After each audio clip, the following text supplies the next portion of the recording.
Welcome to The Jump. I'm Rachel Nichols alongside former #1 pick in the WNBA draft and current LA Spark, Chiney Ogwumike, as well as the very Natalie-dressed, school spirit attired NBA champion, Richard Jefferson.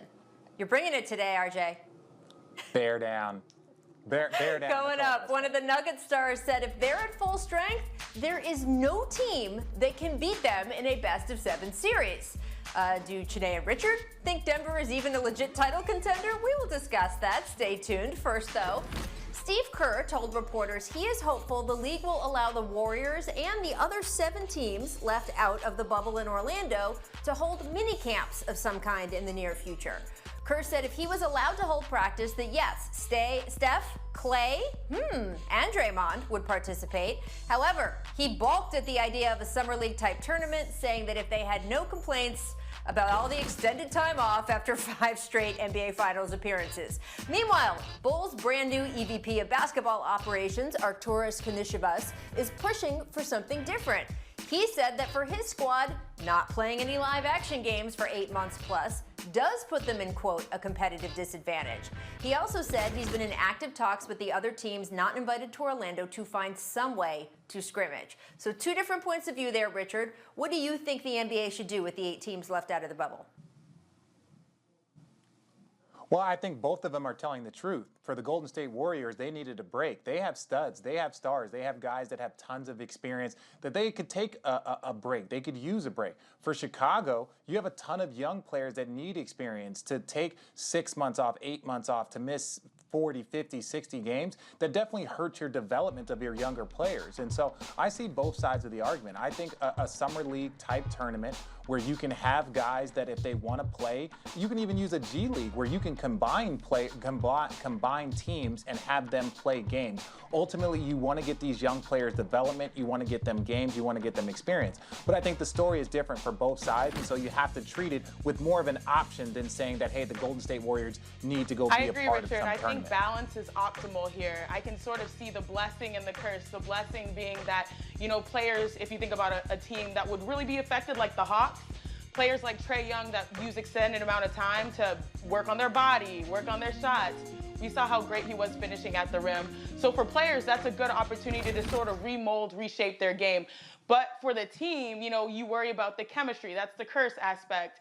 An extended amount of time, you want to build, especially with a team like the Hawks that has, I think, 7 players under the age of 23. So you want to keep them together and sort of use this time to your advantage. Balance, allowing players to have their independence, but also build in the team structure. I like what you suggested, Richard. Maybe even incorporating more bodies when it comes to the G League players as well. Yeah, and maybe the Warriors would want to participate if they could send largely their G League players. But the 2 issues I see here are both time, logistics, and expense. I guess that's 3 issues. When are you going to fit in some sort of bubble-like atmosphere for those 8 teams? Are you going to do it after the NBA Finals and kind of use that same Orlando campus? If you don't do it in a quarantined environment, is the NBA opening themselves up to trouble if coronavirus rips through the league and someone gets seriously ill? I think it's something that they are still trying to figure out.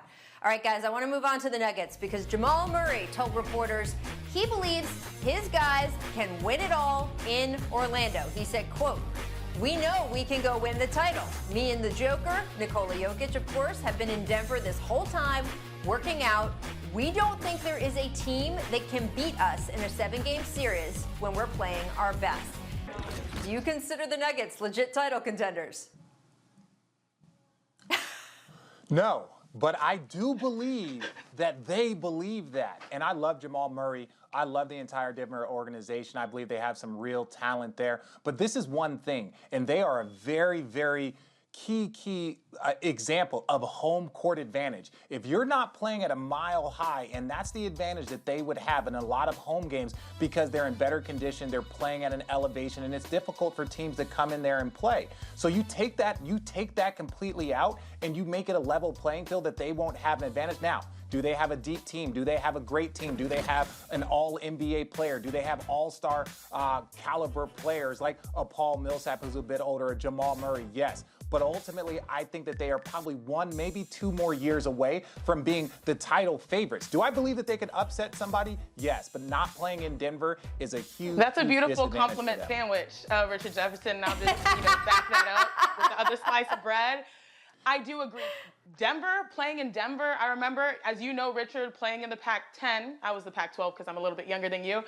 Playing in that altitude is real, right? But when you think about they're off the court, away from Denver, they're 18-14. So this is going to be a neutral environment. So like the added competition level of players and the, when you think about those 2 young players, Jamal Murray and Nikola Jokic, like, yes, I'm excited you're transforming your body. But this year, offensive rating, defensive rating, net rating, all have been down, compared to last year where they made a push to Game 7. So I'm still slowing my roll a little bit on the Nuggets, but I do think the body transformation is impressive. Absolutely. And Jamal Murray, you talk that talk as much as you want. You need that confidence to do anything. Talk that talk, Blue Arrow. I will say that in 44 years in the NBA, the Nuggets have never even been to an NBA final. So even that, if they can get there in the next season or 2, that's really good. Will be an accomplishment for the franchise. Thanks for watching ESPN on YouTube. For live streaming sports and premium content, subscribe to ESPN+.